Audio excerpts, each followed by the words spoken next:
सारा राज्य में चलता ओडिया पक्ष पालन अवसर में रविवार ओडिया भाषा साहित्य और संस्कृति विभाग पक्षर गंजाम जिला परिषद भवन ऋषिकुलिया सम्मेलन कक्ष जिला स्तरीय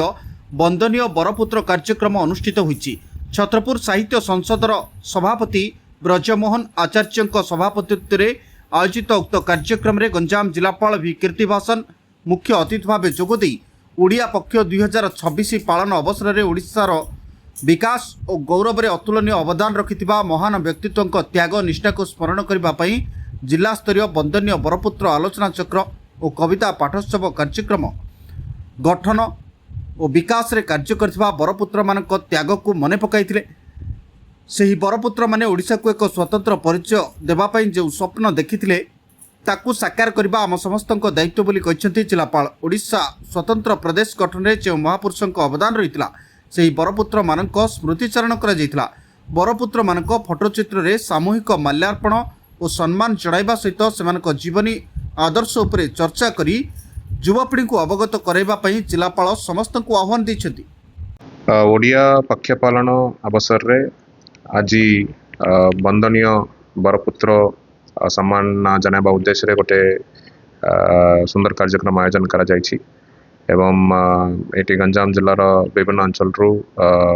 लोक मैंने उपस्थित अच्छा स्कूल छात्र छात्री आरंभ करी विभिन्न वर्गर बुद्धिजीवी मैंने उपस्थित अच्छा गोटे आलोचना चक्र आयोजन करा जाउछि। आम गंजाम जिलार बरपुत्र मानक सहित ओडिशा राज्यर विभिन्न अंचल उत्कल सम्मेलनी यही माटी रे आयोजन करा जायतिला जोटा आगकू जाई 1936 मसीह ओडिशा राज्य को सबुठु प्रथम भाषा को आधार करी गोटे स्वतंत्र राज्य हिसाब रे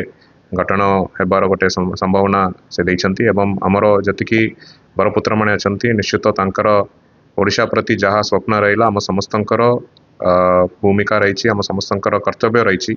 से स्वप्नटा को साकार करिबा पई एवं विकसित ओडिशा 2036 जहाँ लक्ष्य आम नहींचे गंजाम जिला पई सेटा को पूर्ण करिबार दिगरे मध्ये आम आगको बढ़ीचु। मु समस्त जिलावासी को अनुरोध करी आसतु जिला प्रशासन संग मिसिकी आम स्वप्न जो विकसित ओडिशा तापाई गोटे विकसित गंजाम गठन रे मध्ये समस्त सामिल हेबा। गंजाम छत्रपुर प्रशांत कुमार महाराणा रिपोर्ट तेज ओडिशा।